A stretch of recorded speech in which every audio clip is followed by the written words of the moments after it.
레위기 12장입니다. 1절, 5절.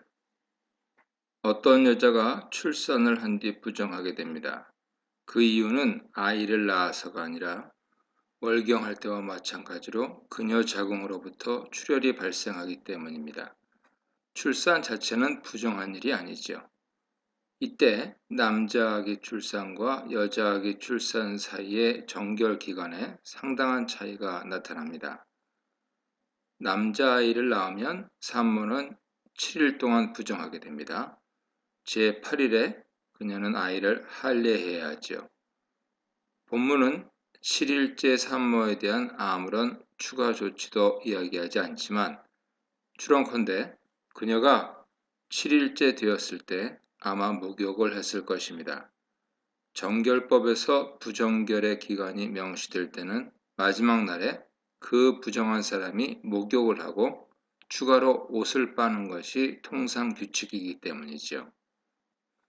그러나 7일에 더하여 앞으로 33일 동안 그녀는 성소 접근이 제한되고 성물 접촉이 금지되어 제물을 바칠 수 없습니다.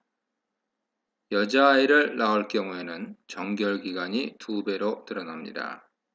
산모는 14일 동안 부정하게 되며 14일 저녁에 아마 목욕을 했을 것입니다.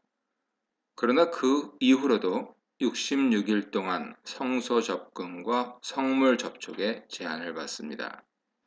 6절로 8절입니다. 출산 후 산모는 남자아이의 경우 도합 40일, 여자아이의 경우 도합 80일의 기간을 채운 뒤에 성소에 규정된 제물을 바치러 올라갑니다. 흔히 생각하는 대로 이 기간 동안 산모가 집의 특정한 장소에 격리되어 있었다고 보는 것은 오류입니다.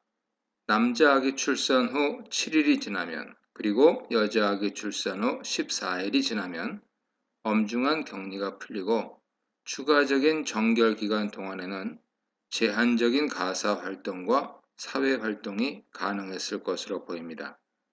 다만 그 기간에 성소 접근과 성물 접촉만 제한받았을 뿐이죠. 그 기간 동안 산모는 일정한 제한 속에서 몸의 회복을 위한 주변의 충분한 배려를 받았을 것으로 보입니다. 정한 기간이 다 찬 뒤 그녀는 번제를 위한 1년생 양과 속죄제를 위한 비둘기를 성소에 가져가 제사를 바칩니다. 이것이 최종적인 산후 정결을 위한 표준 제물이죠. 여기서 속죄제 외에 양의 번제를 바친 이유는 아마도 출산에 대한 감사 의미가 있었을 것입니다. 또한 속죄제가 비둘기로 충분했던 이유는 그녀의 부정결은 심각한 죄의 문제가 아니었기 때문일 것입니다. 제사장이 그 제물을 하나님께 바칠 때 비로소 그녀는 속죄를 얻으며 최종적으로 그녀의 정결이 선언됩니다. 여기서 그녀가 얻은 속죄는 죄의 해결이 아님을 기억해야 합니다. 왜냐하면 그녀는 죄를 지은 것이 아니라 산혈로 인해 몸이 부정해졌을 뿐이기 때문이죠. 따라서 이 속죄는 그녀의 부정한 상태로부터의 해방을 의미합니다. 속죄제 짐승의 효과인 기페르는 여기서도 이중적인 의미를 지니죠. 배상과 정화입니다. 여기서 배상은 그녀의 부정해진 몸과 그로 인한 성소 오염에 대한 값의 지불이고 정화는 그 더럽혀진 성소를 속죄제 피로 씻어냄을 의미합니다. 그러나 산모가 가난한 처지에 놓여 있다면 제물 요건이 크게 완화됩니다. 양은 가난한 사람이 드리기에 버거운 짐승이죠. 따라서 그녀는 양 대신 비둘기를 속죄제물로 가져올 수 있습니다.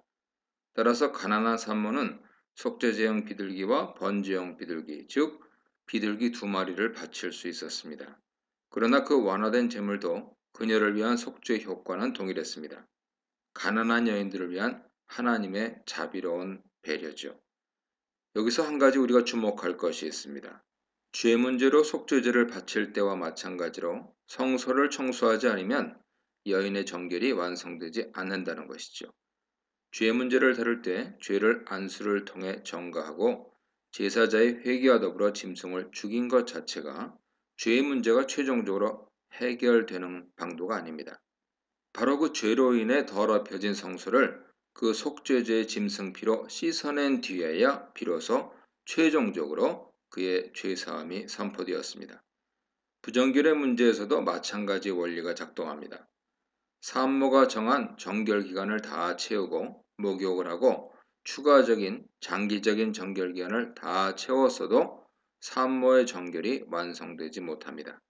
마지막에 성소에 올라와 제물들, 특히 속죄제를 바친 뒤에야 비로소 최종적인 정결이 제사장에 의해 선언됩니다. 왜 여자가 아이를 낳으면 산열로 인해 부정해집니까? 왜 남자아이와 여자아이 사이에는 2배의 정결기간의 차이가 발생합니까? 출산은 생육하고 번성하라는 하나님의 창조 명령에 따른 행위임에도 불구하고 그로 인한 출혈을 부정하게 여깁니다. 일단 피가 몸에서 빠져나온다는 것 자체가 생명 기운의 소실을 의미하죠. 따라서 이러한 출혈은 생명에서 떨어지고 죽음에 가까워지는 것을 의미하므로 부정하게 여겨진 것이 분명합니다. 그러나 출산은 자연스러운 인간 활동이므로 언뜻 이것은 매우 부당해 보이고 또한 하나님께서 모순된 규례를 주시는 것처럼 보입니다. 그러나 여기에는 나름대로 오경 신학 배경이 있습니다. 12장에서 15장 전반에 걸쳐서 부정결을 제거하는 제2 절차가 매우 상세하게 설명되고 있는데요. 특히 속죄제가 필수로 요구됩니다. 이것은 12, 15장의 부정결의 증상들이 분명 죄와 관련되어 있음을 암시하고 있는 듯합니다. 추정컨대 이 부정을 유발하는 신체 유출의 배경과 기원은 창세기 3장에서 사람이 저지른 최초의 범죄로 거슬러 올라가는 듯합니다. 이러한 인간 신체에서 나타나는 여러 부정결과 일부 그와 비슷한 사물 부정결은 아담 범죄로 인해 발생한 신체와 자연의 변화로 인한 증상들일 수 있습니다. 그것들은 일종의 죄의 증상들이죠. 그런 부정결을 씻어내기 위해 원래 죄를 위한 제사인 속죄제가 요구되는 이유가 바로 이 때문이죠. 레위기 12장의 가장 큰 난점은 여자아이와 남자아이 출산 사이의 정결 기한의 차이입니다. 여자아기를 낳았을 때는 기간이 2배로 늘어나죠. 이에 대해 한 3가지 정도 설명이 제시되는데요. 첫 번째로 남녀의 가치의 차이를 설명하는 겁니다. 고대 이스라엘의 가부장적 체제 속에서 여자가 남자보다 열등했고 몸값도 반값이었기 때문이죠. 그러나 부정결이 더 크다 해서 반드시 가치가 떨어지는 것은 아닙니다. 예를 들어서 사람 시체가 돼지 시체보다 더 더럽지만 사람과 돼지 자체의 가치 면에서는 정반대죠. 여자에게 정결기한을 마친 뒤 산모가 성전에 올라가 바친 제물은 남자아기와 여자아이의 차이가 없었다는 점도 이런 견해에 의문을 품게 합니다. 두 번째로 의학적인 견해인데요. 실제로 여자아이를 낳으면 산모의 하혈기간이 더 길다는 것이 관찰됩니다. 그러나 그것이 어느 정도 사실이나 2배의 부정결 기간을 설명하기에는 충분하지 않습니다. 다른 의학적인 견해로 고대 이스라엘인들이 태아의 완전한 형성이 남아는 41일, 여아는 81일이 걸렸다는 생각을 가졌다는 사실에서 근거를 찾는 사람도 있습니다. 셋째로 여자아기는 미래의 산모라는 입장입니다. 여자아기는 매달 운명적으로 부정결의 고통을 겪는 미래의 산모라는 점이 고려되어서 2배의 기간이 요구된다는 것이죠. 이 견해도 그럴듯해 보이나 아무런 근거가 없기에 설득력이 없습니다. 결국 어느 것도 남자아기와 여자아기 출산으로 인한 정결기한 차이에 대한 명쾌한 답변은 되지 못합니다. 그 이유가 무엇이었든 아마 각각 40일과 80일의 장기간 격리와 활동 제한 배경에는 산모의 회복, 질병 감염을 방지하기 위한 배려가 있었을 것으로 보입니다. 만일 여자아기의 경우 산모 출혈이 더 오래가고 남자아기의 경우보다 2배에는 훨씬 못 미치지만 그만큼 회복 시간이 오래 걸린 것이 사실이라면 바로 그런 이유로 충분하게 2배 기간을 법으로 정했는지도 모릅니다.